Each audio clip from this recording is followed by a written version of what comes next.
नमस्ते बच्चों। आज हम कक्षा 10 सामाजिक विज्ञान का वन तथा वन्य जीव संसाधन नामक पाठ का अध्ययन करेंगे। इस धरती पर सूक्ष्म से लेकर विशाल काय जंतु निवास करते हैं, जो विविधताओं के कारण से ही इस धरती की सुंदरता है तथा जीवों का अस्तित्व भी एक दूसरे पर निर्भर करता है, जिसे लेकर पारिस्थितिक तंत्र बनता है। तो जीवों के लिए जल, वायु तथा मृदा एक आवश्यक घटक है।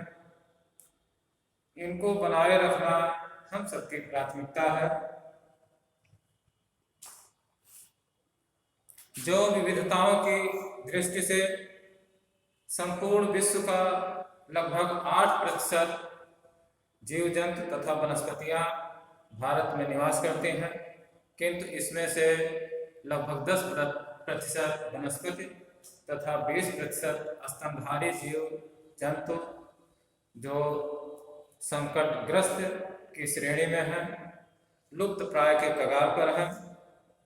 इसीलिए अंतर्राष्ट्रीय प्राकृतिक संसाधन संरक्षण संघ ने संपूर्ण विश्व में जो भी वनस्पतियां तथा प्राणी जगत है, इनके संरक्षण के लिए, इनके प्रबंधन के लिए वर्गीकृत किया है। इस वर्गीकरण के अनुसार सामान्य जातियां जिसके अंतर्गत लगभग सभी प्रकार के पशु पक्षी जीव जंतु जो हमारे आसपास हैं वो सभी आते हैं।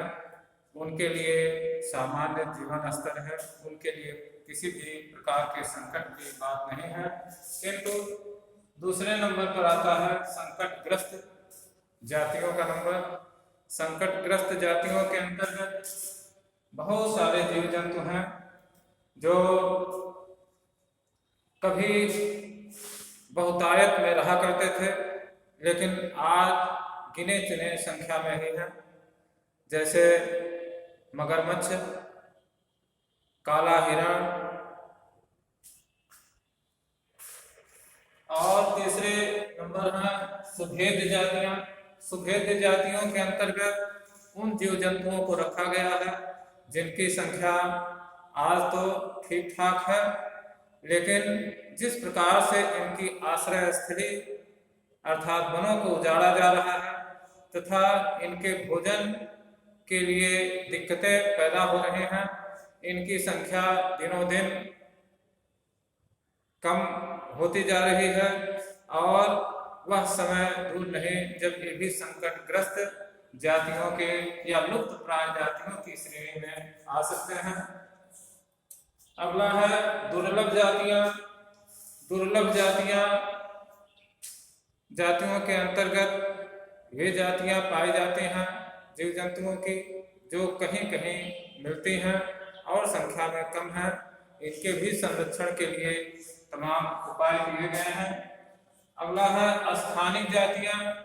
स्थानिक जातियां जो किसी भी देश में, पूरे देश में नहीं पाई जाती, बल्कि देश काल परिस्थितियों के अनुसार जहां उनके अनुकूल वातावरण होता है ऐसे स्थानों पर पाए जाते हैं। जैसे भारत में मिथुन और अंडमान निकोबार में अंडमानी टील। तो इस प्रकार से कुछ जातियां हैं जो किसी खास स्थानों पर ही पाई जाती हैं। और अगला नंबर है विलुप्त जातियां। विलुप्त जातियों के अंतर्गत वे जातियां आती हैं जो कभी हमारे बीच थी, लेकिन आज वो नहीं देखी जा रही हैं, वो इस धरती से विलुप्त हो चुकी हैं। तो इस प्रकार से कई श्रेणियों में इसे बांटा गया है।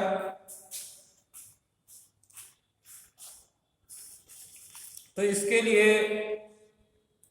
वन तथा वन्य जीव को हानि पहुंचाने वाले कारक कौन कौन से हैं जिनके कारण ये विलुप्त आज के कगार पर पहुंच रहे हैं, तो उनका अध्ययन हम करेंगे।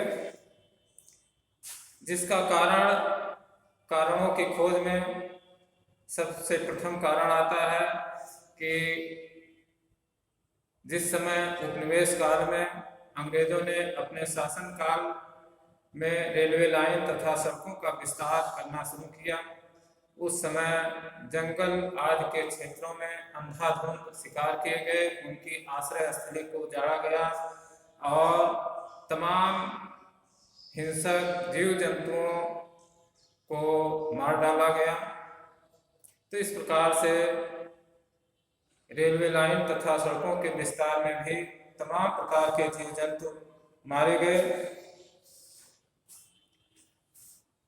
वनों को नष्ट करके, वनों को काटकर कृषि योग्य भूमि को बनाया गया, जिसके अंतर्गत भी तमाम वन नष्ट हुए और वनों के नष्ट होने के साथ साथ वनों में निवास करने वाले जीव जंतु भी इस धरा से नष्ट हो गए या उनकी संख्या कम हो गई। अगला है वाणिज्य वानिकी। वाणिज्य वानिकी के अंतर्गत कुछ खास प्रकार के पेड़ पौधों को लगाया जाता है, उन्हीं का संरक्षण किया जाता है। बाकी पेड़ पौधों को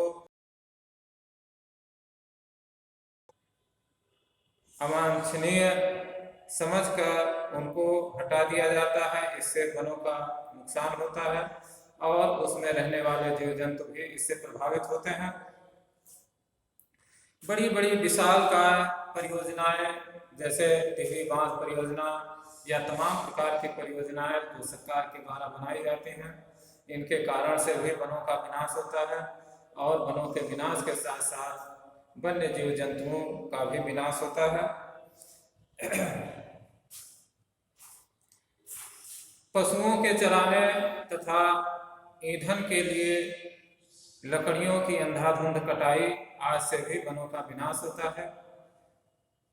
आखेट के कारण भी बहुत सारे जीव जंतु मारे जाते हैं और डोडो पक्षी जो इस धरा से विलुप्त हुआ है वो आखेट के कारण ही हुआ है, क्योंकि अंग्रेज डोडो नामक पक्षी का मांस व्यंजन में काफी पसंद करते थे और ढूंढ कर एक एक डोडो को मारकर खा गए और इस धरती से एक पक्षी इस प्रकार से आखेट के कारण विलुप्त हुआ। पर्यावरणीय प्रदूषण तथा पर्यावरण विषाक्त होने के कारण भी बहुत से जीव जंतु जिनके रहने योग्य वातावरण नहीं रह गया, वो स्वतः ही उनकी संख्या कम हो गई, विलुप्त होते गए। तो इस प्रकार से संपूर्ण धरती से वनों का तथा वन्य जीव जंतुओं का जो विनाश होता जा रहा है, यह चिंता का कारण है। इस कारण को दूर करने के लिए भारत में वनों तथा वन्य जीव के संरक्षण के लिए 1972 में एक अधिनियम पारित किया गया। इस अधिनियम के अंतर्गत एक योजना बनाई गई, जिस योजना के अंतर्गत वन तथा वन्य जीवों के विकास के लिए कार्य करने के लिए नियम आज बनाए गए, योजनाएं बनाई गई। सबसे पहले वनों को वर्गीकृत किया गया।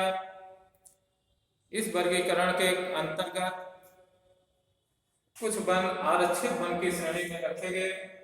आरक्षित वन संपूर्ण देश में पाए जाने वाले वनों का लगभग आधा भाग आरक्षित वन की श्रेणी में आता है। इस वन पर सरकार का स्वामित्व होता है और इसमें किसी प्रकार के पशुचारण या किसी प्रकार की क्रियाकलाप बिना अनुमति के करना दंडनीय अपराध है। तो इस प्रकार से और ऐसे वनों में ही तमाम दुर्लभ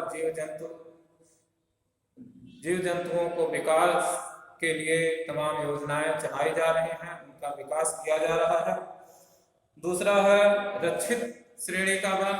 रक्षित श्रेणी के वन के अंतर्गत वे वन आते हैं जो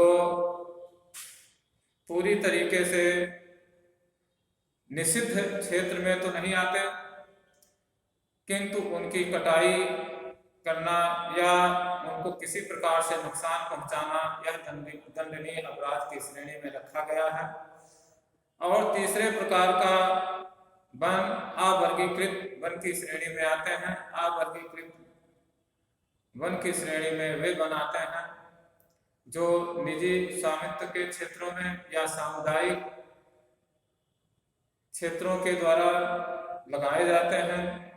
खाली पड़े हुए भूमि, बंजर भूमि आदि पर सरकार वन लगाने के लिए प्रोत्साहित करती है, जिससे वनों का विकास हो और पर्यावरण संतुलन बना रहे। आज का अध्याय यहीं तक।